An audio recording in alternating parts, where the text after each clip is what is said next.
Hearing no objection, it is so decided.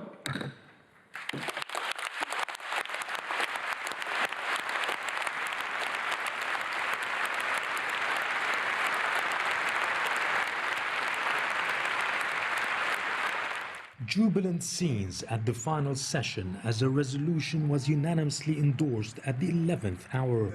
The critical fossil fuel phase-out issue had taken center stage throughout the conference. As the deadline approached, the first draft on Monday night caused quite a stir after sensationally omitting that very issue from the final text. Dozens of countries described the omission as unacceptable, and demonstrations by activists at the site went up a couple of notches. But China was among the countries to intervene and help achieve the necessary breakthrough.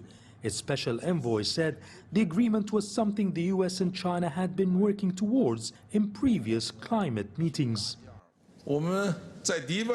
Here in Dubai, we have already fulfilled part of what we agreed in Sunnyland, which is working together to make a successful COP28.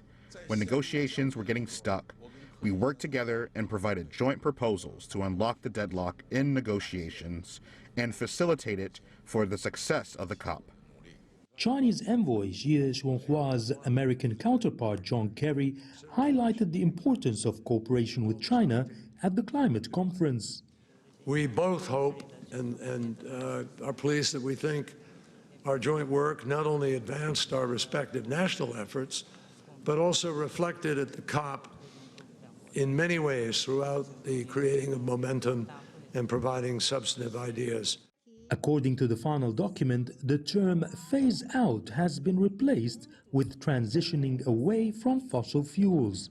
And it was still accepted by nations that initially didn't want a change of language.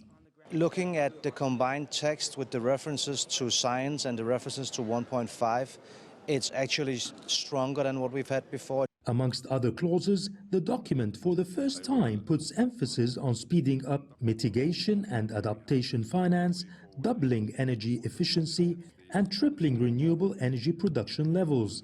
This has been welcomed by developing nations. I think most important for African countries is that we have finally won a global goal on adaptation, which has themes, it's measurable, and it's time-bound. The summit has been described by its president as an historic event, one of many firsts. But as delegates celebrate this milestone, many have warned that what's coming up is more important. For this conference here to be really successful, the pledges have to be implemented. Yasser Hakim for CGTN at the COP28